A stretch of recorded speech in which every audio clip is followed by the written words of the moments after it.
I'm tired, boss.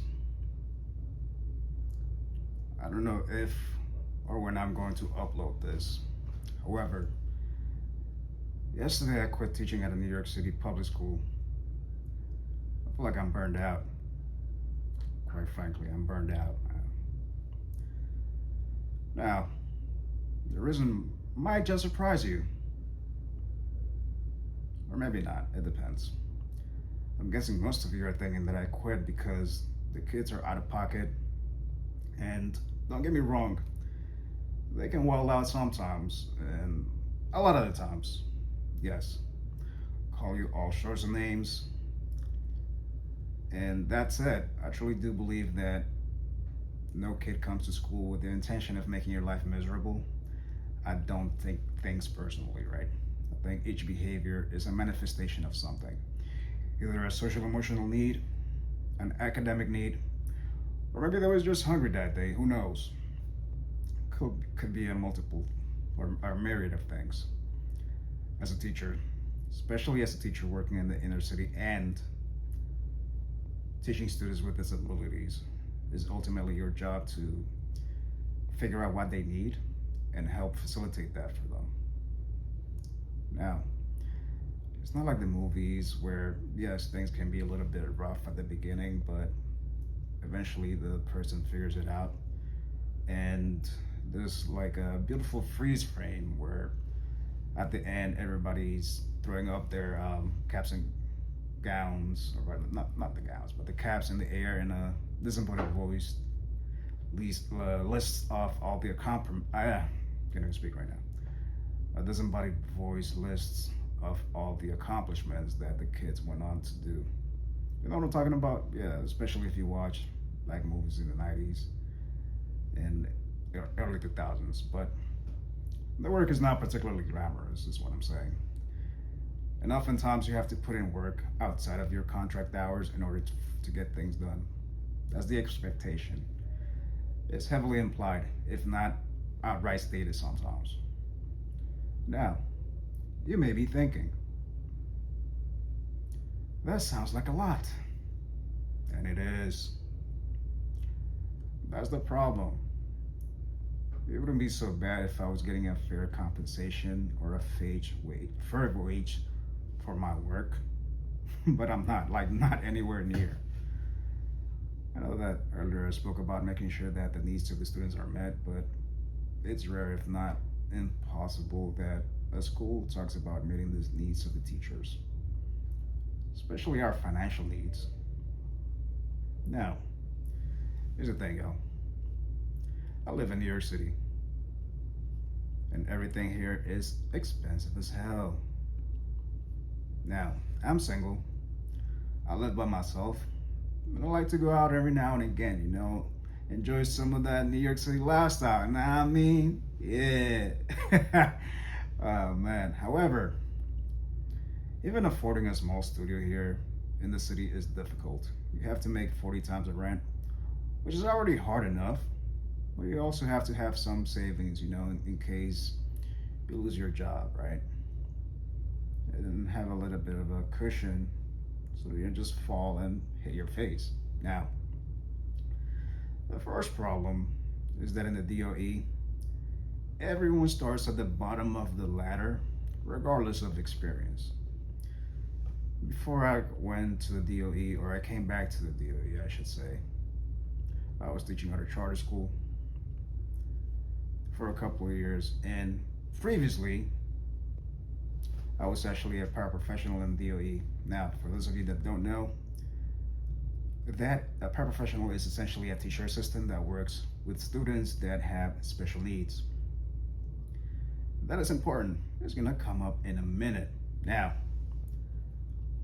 when you go to the DOE as a teacher, you have to put in a request to have them look over your credentials and see whether or not you are worthy of them giving you the blessing of a salary differential to actually reach what they said that you should be reaching according to your master's and how many years of experience you have.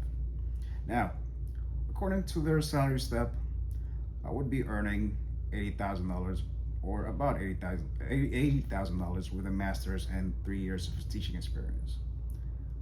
When I went to look at the website for the salary application, the first thing that I noticed that infuriated me is that they specifically mentioned that years as a paraprofessional do not count towards your salary differential. Oh man. So here's the thing. A lot of the skills that I have when it comes to classroom management, I learned while I was a paraprofessional. You have to build relationships with your students first and foremost if you want them to listen to you, especially the older kids. The little kids, they may listen to you just because you're an adult, sometimes not even though. You still have to build that rapport with them. But, I guess that does not count. Oh man. Yeah. The amount of disrespect that I experienced while working as a para is crazy, man. It's crazy. Now, just to give you an idea, on multiple occasions, we were made to move heavy boxes during professional development. Now, I don't mind helping out. If they ask me, hey, so and so, can you please help me move some boxes? And, I'll be like, cool, yes, let me help out. But when they make it seem like it's my job, that's when we get into issues, right? So I don't know if they saw me as extra help because I'm black, because I was a para, or maybe both. Who knows? But the point being is that on multiple occasions, they made me move heavy boxes, which is ridiculous. Now, another story, just to give you an idea, another idea, is that during the height of the pandemic in 2020, right, teachers were allowed to stay home on alternating days. I think they had like a cohort situation where it was like A and B, and they would alternate. One day A came in, one day B came in, right? So teachers were allowed to stay home on certain days while we had to come in. We, meaning paraprofessionals, we had to come into the school every day for who knows what reason.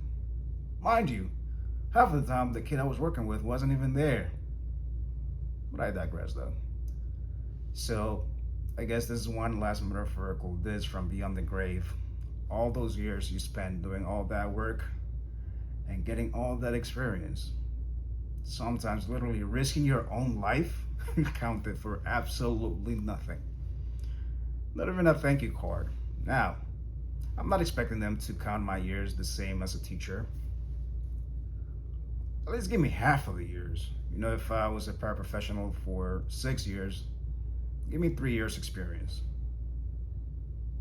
But not even that. Hell, I would even take a quarter, right? If I was a paraprofessional for 6 years, give me 2 years teaching experience, but not even that I get.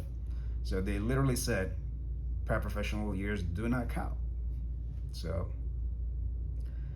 now, going back to the pay I'll be getting now, I figure, you know what, that's fine. As long as I get what I'm getting. It wouldn't be so bad if it was immediate. But the second problem is that you have to wait a good 3 months on average to get your differential. For the first 3 months, you're out here struggling since the salary is $66,000 a year. If you're just quote unquote starting out in the DOE in 2025 with only a bachelor's and no teaching experience. I mean, sure, eventually they prorate that in one big lump sum, which by the way, they take a lot of taxes out of. Now, what I cannot do though is call up my landlord and be like, hey bruh, I know I signed that lease for $2,100 a month and I'm supposed to be paying you every month, but you know what, things are rough right now and I don't get my salary bump until 3 months, so I'll pay you in 3 months, right? Gotcha. So if I do that, he's gonna laugh at me and will probably try to evict me after the second month of not paying, right? So the thing is that I looked at my check the other day and I wanted to cry, man. It was $1,880 or something like that after tax, which isn't even enough to cover my rent, right? I'll have to wait for the other check, and then on top of that, have to pay for food, which, grocery prices are not even going down. They keep going up thanks to our year-old leader. And rent and all the bills that I have to pay, phone bill and all that. And like I said, I want to go out every once in a while. You know what I mean? Enjoy a nice life, nightlife in your city. But the work is it's not like I'm getting paid 75%. Sorry, it's not like I'm doing 75% of the work while I'm getting paid this amount of money. The work is still the same. It has to get done regardless, right? And that's the problem. So that brings me to my point number 3. I'm responsible for the content regardless, right? Yes, I'm a special education teacher, but I'm still responsible for the content. I need to know all the content. I also have to make sure that I deliver differentiation for the students with disabilities. I feel like I should be getting at least $2,000 extra with the title of special education teacher that I see on my pay stub and I see everywhere, right? On my payroll portal. But the salary is the same, y'all. At that point, why bother, man? I'm doing all this extra work, but I'm not getting any extra pay, right? Should have just been, and mind you, I do have both teaching licenses. I do have my general education and my special education. I'm pretty sure you have to get your general education if you want to be a special education teacher, but I digress. So I know if you can complete certain courses, you can earn another salary differential, but you can earn those regardless if you are a general education or special education teacher. So again, why bother doing all that extra work if you're not gonna get any extra pay? Oh, but you gotta do it for the love of teaching, right? Oh man, that's how they get you. The love of teaching, right? Like I said, I was reading an article the other day that in the last 6 months, the dollar has lost about 11% of its value. That is practically recession numbers. Teaching is underpaid as it is. The love of teaching isn't gonna help you, or me anyway, isn't gonna help me pay rent or feed me as everything, like I said, is going up in price. If my labor is gonna be exploited regardless, I'd rather have some work-life balance and not feel like I have to put in work after I leave the school. But maybe that's just me, right? I just don't want to be exploited. So that reminds me of something actually. I think I had an interview a couple of months ago with a school that flat out told me that effective teachers put in work after school, right? So ironically, the name of the school was the School for Social Justice, but I'm gonna put that to the side right now. It also speaks as to how normalized the exploitation of labor is in the society. Like regardless of whether you're a teacher or you're picking up fruit on a farm, you're still being exploited. So I don't know, man. I don't know what I'm gonna do next, but I guess I'll figure it out in the next few days.